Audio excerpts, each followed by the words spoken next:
Say you want to catch up on some light reading this week, maybe learn a few spells, Scarlet Witch it up completely, I get it. We all need to unwind. Here's a list on what not to read. I'm Taylor McWaters. Here are the top 10 cursed books that were accidentally sold to the public. Number 10, the Codex Gigas. We'll kick this list off on a promising start. This codex is believed to give the reader the ability to harness evil and negative energy. Nice, we love that. The book is commonly referred to as the Devil's Bible, which in my opinion has a better ring to it. First discovered in 1648, the codex itself is massive. It's 36 inches tall, 20 inches wide, and 9 inches thick. Just like Harry Potter and the Goblet of Fire. Thing is just stacked. So thick. It weighs 165 pounds, so you can't just, put it in your backpack and go about your day. It's not going anywhere. It's said that this book was actually written by a monk, but this monk had broken his spiritual vows. And by doing so, he was of course punished. He was sealed behind a wall and then left there forever. Horrible way to go nonetheless, but right before his untimely departure, he realized he wouldn't be able to finish said book. So he called for backup. He called upon Lucifer. Yeah, that's a big yikes, we don't do that there. So afterwards, the book became immensely cursed, and it's now said that the book is filled with dark rituals and even instructions on how to perform exorcisms, plus, a few creepy drawings of the devil and other demons. We love that. It doubles down as a coloring book. Nice. Hope you have lots of red. Right now, it's said the book has 310 pages, but it once used to have 320. Yeah, those 10 pages that were ripped out were said to contain instructions on how someone could summon the devil. So whoever has those 10 pages, hope you didn't lose them. Good game. Burn those immediately, please. Number 9, the Grand Grimoire. Again, I'll admit this one's a catchier title. In a world where we can figure out how to do anything online, and I mean anything, even fixing a sink with ramen, God forbid you need to do that, there you go. While the author of this book is still unknown, the contents of it are of course filled with black magic, dark spells, secrets of the underworld, all that horrible stuff. It's believed that the book was written sometime around 1521 and it's now split into 2 books. Oh, wow, even back in the 1500s we had cliffhangers. Awesome, no spoilers. Book 1 details instructions on how to summon a demon and how to get the demon to do your bidding. The second book is split into 2 parts, and it contains details on how to make a pact with the demon and how to command the spirit, but with less tools, which means that it's, significantly riskier than the instructions in the first book. It's like, here's how to make a car, and now here's how to summon a car. You know what I mean? It's a little fishier in this one.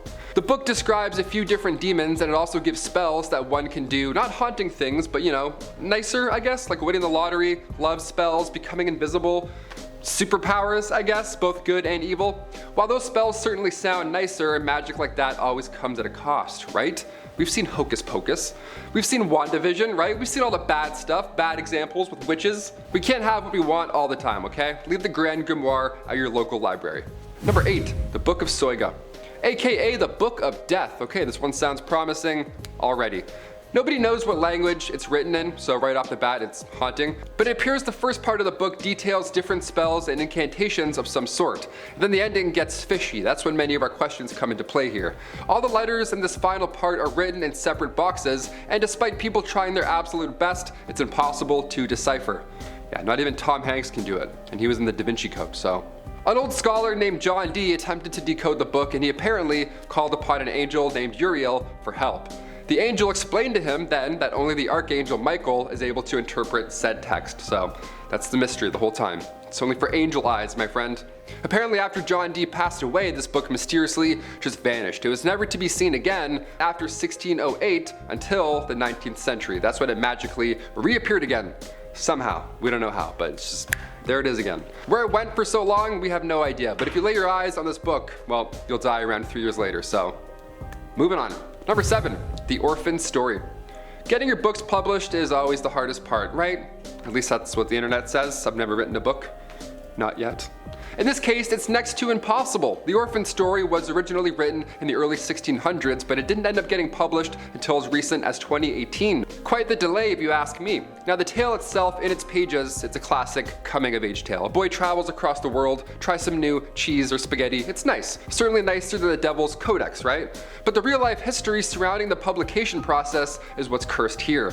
The book's 2018 publisher, Belinda Palacios, who worked on the book for 2 years, she explained that throughout those 2 years, she was often warned of the cursed book, and how every publisher who had tried to work on it before in the past ended up dying in a tragic way, shape, or form. Some sort of Final Destination type accident, right? Before they could finish publishing the book. So when Belinda looked into this, it turned out it was all true. Her research showed that those who had tried to edit the book before her either found themselves in horrible accidents or with a strange illness, one of the two.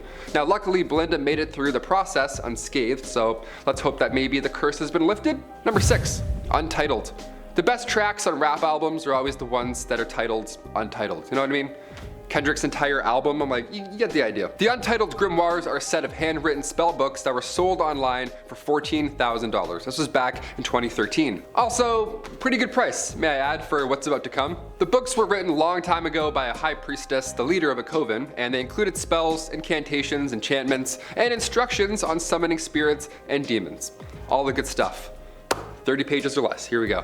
The seller of the books warned that any non-believer who messes with the book will bring upon themselves a deadly curse. And on the first page of the book, the priestess herself wrote that proceeding with the book may have serious consequences. It literally says, quote, "To those not of the craft, the reading of this book is forbidden. Proceed no further, or justice will exact a swift and terrible retribution, and you will surely suffer at the hand of the craft." Yeah, the craft. We love that. So if you love buying old books for thousands of dollars, maybe avoid the Untitled Grimoires. Yeah, go with something a bit more, titled. A more jazzy grimoire. I don't know. I'm gonna go get a grimoire after work. I'm gonna go try one out. Nice 700-pound book made of dust. Number 5, the Book of Black Magic and Pacts. This one has an author that isn't a demon, which is nice. How fun is that? Off to a better start. The Book of Black Magic and Pacts was written by A.E. Waite. It covers lore, magic, cult history, and ceremonies. This book has been referred to as one of the greatest overviews of occultism, and it includes a large number of magical spells from a large number of sources. The book is also said to contain rituals of black magic. This is like, don't touch this kind of stuff, right? How many X-Men comics do we need? Stop reading these books. The author of this book, A.E. Waite, apparently he was a British poet as well. Nice, we love that. I love a good haiku, especially when it's about cults. Number 4, the Picatrix. This is a grimoire, of course, that is said to contain a large amount of magic that is presumed to be from the 11th century. We're not exactly sure. The pages contain some philosophy, astrology, and even some medieval science, which at first sounds cool, but these sciences are really just recipes for concoctions that involve mixing human and animal DNA. Like mixing urine and opium. Stuff like that where nobody should be really reading or trying any of it.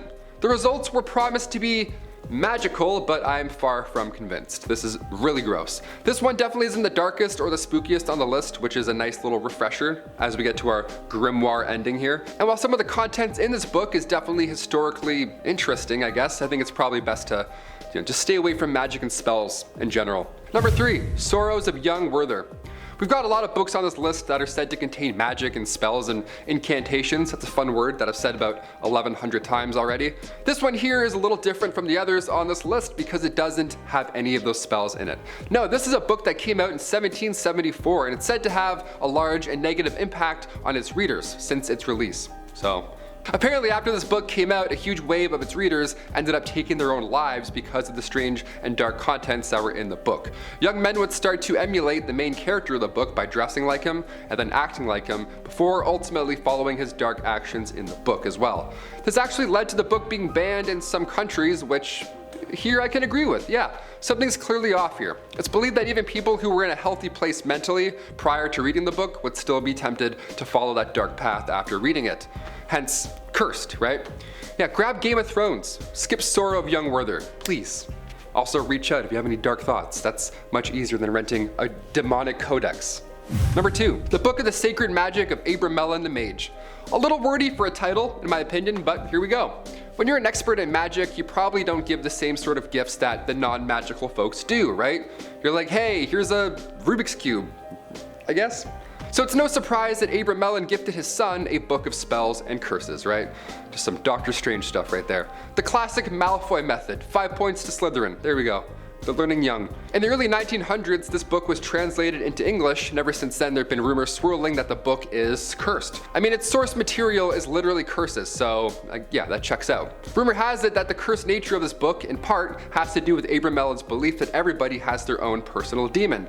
This book holds instructions on how to get your demons under control by, reaching out to the spirit world. Yeah, if you're trying to quit smoking, don't read Abramelin's magical book. You know, stick to Nicorette.